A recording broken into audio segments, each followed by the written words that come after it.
আসসালামু আলাইকুম। সবাই কেমন আছো? আশা করছি সবাই অনেক ভালো আছো।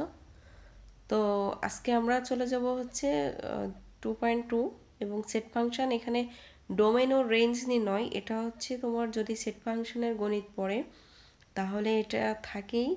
তাছাড়া কখনো কখনো দেখা যায় অন্য, সেটা সেট সেট ফাংশন না, বাট অন্য কোনো চ্যাপ্টারের ম্যাথ, বাট সেখানে কি এটা থাকে। তো সেটা আমরা চলো একটু শেখার চেষ্টা করি। তো প্রথম হচ্ছে কি ডোমেন ও রেঞ্জ নির্ণয়, মনে করে একটা কোশ্চেন দেওয়া আছে এখানে। যেমন হচ্ছে কি যে B is equal to X belongs to Z such that minus two, then হচ্ছে কি তোমার কি বলতেছে যে two less than or equal X less than or equal two.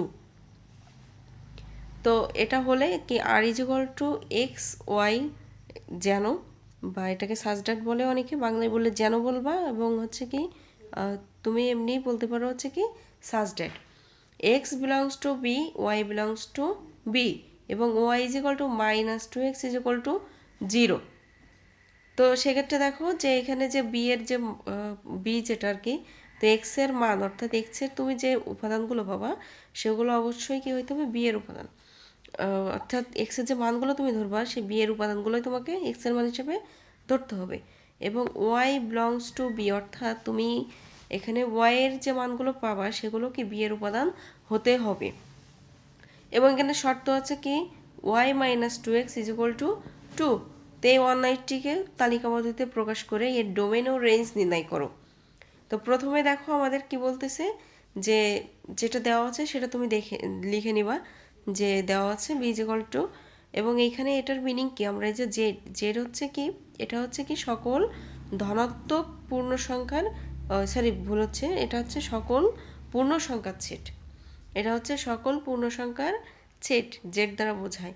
তাহলে দেখো আর এখানে হচ্ছে কি, তাহলে যেহেতু এই যে নিচে ইকুয়াল আছে, যদি এই যে এটা নিচে ইকুয়াল থাকে তার মানে কি এই পাশের যে মানটা সেটা নেওয়া যাবে, এবং যদি ইকুয়াল না থাকে তাহলে ওইটা বাদে তার বড় মানগুলো নিতে হবে। ঠিক আছে? তো এখানে যেমন হচ্ছে কি যে এটা যেমন ইকুয়াল আছে, দেখো এখানেও কি নিচে একটা কি ইকুয়াল চিহ্নটা আছে, তার মানে কি আমাদের এই পাশের মানটাও যেমন নেওয়া যাচ্ছে এই পাশের মানটাও নেওয়া যাচ্ছে। তো দেখো আমরা হচ্ছে কি যেহেতু মানটা নেওয়া যাচ্ছে, তোমরা চলো মানটা এখানে নির্ণয় করি। তো মান নির্ণয় করার জন্য আমাকে দেখো প্রথমে কি করতে হচ্ছে, এই মানটা সহ নিতে হচ্ছে। এই যে নিলাম, এবং এর থেকে বড় মানগুলো আমরা জানি যে সংখ্যা রেখা, তোমরা ক্লাস সিক্সে সংখ্যা রেখা শিখছিলা তাই না, যে এখানে জিরো থাকে, এই পাশে হচ্ছে পজিটিভ মানগুলো অর্থাৎ ধনাত্মক মান, এই পাশে কি ঋণাত্মক মান। তো ঋণাত্মক মান কি এই পাশ থেকে বাড়তে বাড়তে এই পাশে যায়, এই যে minus one minus two minus three কি তোমাকে এই পাশের দিকে যাবে, আর প্লাস মানগুলো কি এই পাশের দিকে যাবে। তো এখন দেখো আমরা যদি সেক্ষেত্রে আমরা কি করছি যে মাইনাস টু এর চেয়ে বড় মান, অবশ্যই মাইনাস ওয়ানের চেয়ে বড়, তাহলে মাইনাস ওয়ান জিরো ওয়ান এবং টু, এইগুলো হচ্ছে কি আমাদের বি এর উপাদান। তো এখন আমরা হচ্ছে প্রথমেই যে এখানে সবসময় এটা লিখবো যে আর হতে বর্ণিত শর্ত, যদি এখানে এস ইজ ইকুয়াল টু থাকে তাহলে তুমি এক্স ইজ ইকুয়াল এস হতে বর্ণিত শর্ত, প্রথমে শর্তটা তুমি লিখে নিবা নিয়ে, এবং সবসময় তোমাকে কাজ করতে হবে কি এই যে ওয়াইটাকে সবসময় ফ্রি করা, মানে ওয়াই ইজ ইকুয়াল টু এই মানটা বের করতে হবে সবসময়, যে ওয়াই ইজ ইকুয়াল টু। তো আমরা হচ্ছে কি ওয়াই এ পাশে মাইনাস টু, অপর পাশে গেলে অবশ্যই প্লাস টু। তো এখানে সবসময় লিখবা যে এই শর্তে দেখবা যে এখানে কি লেখা আছে, যেটা থাকবে সেটাই লিখবা, এক্স বিলংস টু যেটা থাকবে সেটা লিখবে। এখানে আছে এক্স বিলংস টু বি, এর জন্য ওয়াই ইজ ইকুয়াল টু, মানে তুমি যে শর্তটা পেয়েছো সবসময় সেই শর্তটাই দিবা, এর মান নির্ণয় করি। অন্য কোনো শর্ত থাকলে সেই শর্তটা এখানে দিবা। তো দেখো এখন এটা মিনিং হচ্ছে, আমি কি বলছিলাম যে এই যে এক্স বিলংস টু বি বলতে কি বোঝাবে, এক্স এর মানগুলো তুমি কি বসাবা, যে বি এর উপাদানগুলো বসাবা। তো বি এর উপাদান কি আছে, minus one minus, sorry minus two minus one zero one two. তো আমরা দেখো এই শর্তে প্রতিবার এই মানগুলো বসাবো। তো দেখো আমরা যদি প্রথমে এভাবে, তুমি যে কয়টা এখানেও বিয়ের সদস্য আছে সে কয়টা ঘর কেটে নিবা। তো হচ্ছে দেখো এই যে ছকটার থেকে আমরা এখানে মাইনাস টু এখানে বসাই, যে Y is equal to two X, এখানে আমরা প্রতিবার মান বসাবো। তো দেখো মাইনাস টু বসাও, তাহলে কি আসছে টু ইন্টু মাইনাস টু, তার মানে কি আসতেছে মাইনাস, এই যে মাইনাস ফোর, তাহলে দেখো মাইনাস ফোর। সেমভাবে তুমি মাইনাস ওয়ান বসাও, তাহলে প্লাস মাইনাসে মাইনাস, টুকে টু, জিরো বসাইলে তো অবশ্যই জিরো, ওয়ান বসাইলে দুই একে দুই, এবং যদি তুমি মানটা দুই বসাও তাহলে দুই দোকানে চার। তাহলে এখানে বলতেছে দেখো, তুমি যদি একটু খেয়াল করো যে এই যে -4টা, অর্থাৎ এখানেও তো বলছে যে তোমার যে বাকি যে মানটা আর কি, সেটাও যে বলছে দেখো যে এখানে কি বলছে। আচ্ছা, তো এখন দেখো এখানে কি আমরা কি বলছে যে এখানে শর্তে বলছে যে কি ওয়াই বিলংস টু বি হতে হবে, তাই না? যে ওয়াই বিলংস টু বি হতে হবে, তার মানে ওয়াই এর যে মানগুলো তুমি পাবা সেগুলো বি এর সদস্য হতে হবে। কিন্তু বি এর সদস্য এখানে তুমি দেখো তো কোনোভাবেই তুমি কি -4টা কি পাচ্ছ? দেখো একটু খেয়াল করো যে তুমি কি এখানে কোনোভাবে -4 এখানে আছে বা +4 এখানে আছে, নাই। সুতরাং তুমি এখানে লিখবা যে যেটা থাকবে না সেটা লিখবা, যে যেহেতু -4 নট বিলংস টু বি, যেটা থাকবে না সেটা সবসময় নট বিলংস টু দিবা। আচ্ছা, এবং 4 নট বিলংস টু বি, এখানে বি এর সদস্য নয়।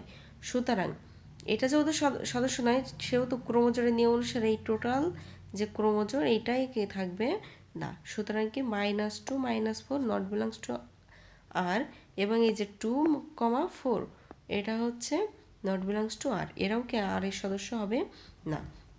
তো দেখো এরপরে আমাদের যে মানগুলো অবশিষ্ট আছে এই যে ক্রোমোজোর বাদ দিয়ে, সেটা ক্রোমোজোরগুলো আমরা কি করব আর এখানে লিখবো সেট আকারে। তো দেখো প্রথম ক্রোমোজোর কি -1 -2, দেখো আমরা লিখে রাখছি 0,0, দেখো 1,2। আচ্ছা, পুরোটা আবার কি করলাম আমরা একটা সেটের মাধ্যমে প্রকাশ করলাম। এখন ডোমেনটা কি? ডোমেন হচ্ছে এই যে ক্রোমোজোরগুলো পাইছো তুমি, এই ক্রোমোজোরের সদস্য অর্থাৎ প্রথম উপাদান যেগুলো থাকবে এগুলোই হচ্ছে তোমার ডোমেন। তো দেখো এটার প্রথম উপাদান কি -1 0, তারপরে আবার 1, তাহলে এটা হচ্ছে কি আমাদের ডোমেন। এবং ডোমেন লেখার সময় অবশ্যই সেটের মতো করেই তোমাকে কি করতে হবে, সেকেন্ড ব্র্যাকেট দিতে হবে এবং প্রত্যেক উপাদানের মাঝে কমা। তারপরে আমরা যাব রেঞ্জ। দেখো রেঞ্জ হচ্ছে কি, রেঞ্জ হচ্ছে তার ঠিক দ্বিতীয় যে উপাদানগুলো থাকবে পরের উপাদান অর্থাৎ ওয়াই, সেগুলো। তো দেখো এই যে কত -2 0,2, এগুলো হচ্ছে কি আমাদের রেঞ্জ। তো এখন দেখো যদি শর্ত তখন দুই রকম থাকে, এখানে যেমন কি যেটা এক্স বিলংস টু বি ছিল, আবার কি ওয়াই বিলংস টু বি ছিল। তো এক্ষেত্রে তো আলাদা থাকতেই পারে, তাই না? তো দেখো নিয়ম কিন্তু আমাদের একই।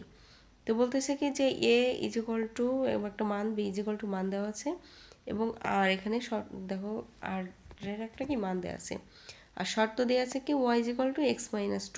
তো আমরা দেওয়া আছে দিয়ে উপাদানগুলো লিখে নিলাম, এবং প্রত্যেকবার দেখো এখানে আর হতে বর্ণিত শর্ত ওয়াই ইজ ইকুয়াল টু, এখানে মান দেওয়া আছে কি Y is equal two x-2।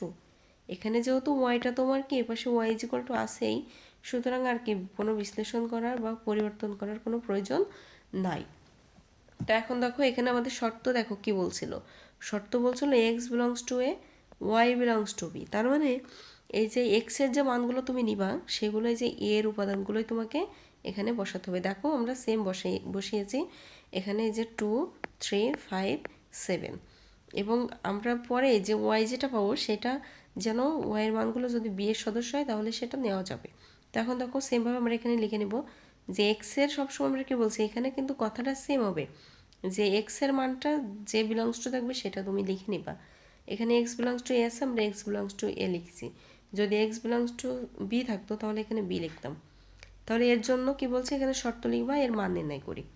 আমরা এক্স এর মান বসিয়েছি, এখন আমাদের কাজ কি, যে এক্স এর মানগুলো বসিয়ে বসে আমাদের কি ওয়াই এর মানটা নির্ণয় করা। তো দেখো আমরা এক্স এর মান প্রথম কি 2 যদি বসাই, যে ওয়াই ইজ ইকুয়াল টু, এই যে এক্স এর নিচে আমরা কি বসালাম যে 2 -2 ইজ ইকুয়াল টু 0। সুতরাং এখানে কি আসছে মানটা 0। সেম তুমি যদি এখানে 3 বসাও, যে 3 - 2 যদি বসাও, 3 - 2 তাহলে কত আসবে 1। এবং 5 যদি বসাও, যে 5 - 2, তো 5 থেকে 2 বাদ দিলে 3। সেমভাবে কি 7 - 5 is equal two, 7 - 2 is equal two 5। তো দেখো এখানে আমাদের কি, যেহেতু এখানে দেখো আমরা এবার ওয়াই এর মানটা মিলাতে যাব বিতে, কারণ যেহেতু আমাদের শর্ত বলেছে কি যে ওয়াই বিলংস টু বি।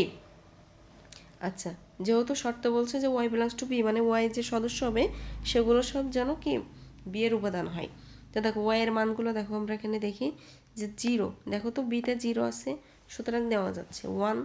1ও আছে। আচ্ছা, এরপরে দেখো 3, তার মানে 3ও নেওয়া যাচ্ছে। তারপরে এখানে আছে কত 5, মানে 5টা আমাদের নেওয়া যাচ্ছে। সুতরাং এখানে কোনোটাই বাদ যাচ্ছে না। যেহেতু এখানে কোনো বাদ যাচ্ছে না, সুতরাং নিচের কথাটা আমাদের লেখার প্রয়োজন নেই, যেমন আগে লিখছিলাম আমরা এই যে যেহেতু ওয়াই বিলংস টু এটা আমাদের আর লেখার কোনো প্রয়োজন নেই। তো আমরা একবারে চলে যাব, তাহলে ক্রোমোজোমের নিয়ম অনুসারে আমরা আর ইজ ইকুয়াল টু এখানে কি করব যে 2,0 3,1 5,3 7,5 এই মানগুলো আমরা নিলাম। এখন এটা যে ডোমেন ও রেঞ্জ নির্ণয় করার কথা আছে, তো এই ডোমেন ও রেঞ্জ নির্ণয়টা তোমরা কমেন্টে অবশ্যই জানিয়ে দিবে যে এটা ডোমেন কত হবে এবং রেঞ্জ কত হবে। দেখি কার উত্তরটা সঠিক হয় এবং তোমরা বুঝেছো কিনা। তো অবশ্যই কি ডোমেন এবং রেঞ্জটা তোমরা নিজেরা করে সেটা হচ্ছে কমেন্টে অবশ্যই অবশ্যই জানিয়ে দিবে। তো সবাই ভালো থাকো, সুস্থ থাকো। আসসালামু আলাইকুম।